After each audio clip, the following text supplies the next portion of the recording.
In this video, I will show you how to use the Python library xlwings to add a hyperlink in a cell that will lead you to a different sheet within your workbook. My testing workbook is blank here because I'm going to be writing both the text to display and the anchor tag at the same time, so I don't need anything in it yet. You will see though that I have a number of different tabs below. I will use Python to direct us from sheet 1 to sheet 6. Over here on the left, I am manipulating this workbook with the book function from xlwings, and I'm selecting the sheet as WS. I will start off by selecting the cell I want to put this hyperlink in. I do that by using the worksheet's range function and passing it cell A6. I assign that cell the cell variable. Next, I use this bit of code to actually add it to the workbook. Each worksheet has an API attribute, and on that attribute is a hyperlinks attribute. This hyperlinks attribute has an add method that allows you to input a hyperlink into a cell. The following 4 arguments will bring you to a separate tab in this document.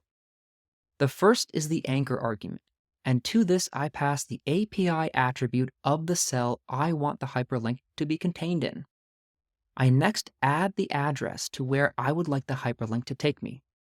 The address is a required field for the add function, but for our case here, I don't actually want to bring myself outside of this workbook, which is what the address argument is used for.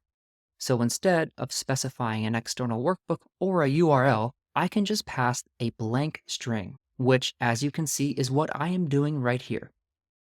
I next use the sub-address argument, and to this, I pass the sheet and cell that I would like to be directed to. You can see I am passing sheet 6 surrounded by single quotes, followed by B2. The final argument is text to display, which is what the cell will contain on the worksheet.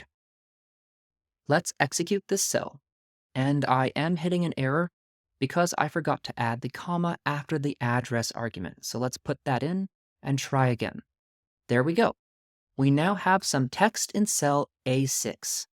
When I click on the link, you can see I am sent directly to cell B2 on sheet 6. So it is working as expected. So overall, it's actually straightforward. First, select the cell or cell range in which you would like to add a hyperlink. Next, use the add function on the hyperlinks attribute of the API attribute of the worksheet. Within that add function, pass the cell API to the anchor argument, pass a blank string to the address argument, pass the sheet name and cell location to the sub argument, and then finally, the text you would like to be shown to the text to display argument. Thank you for watching. Please let me know in the comments below if this was a helpful video. Do give it a thumbs up if you liked it, as that does help other folks find this content. And please don't forget to hit subscribe so that you know when the next video drops.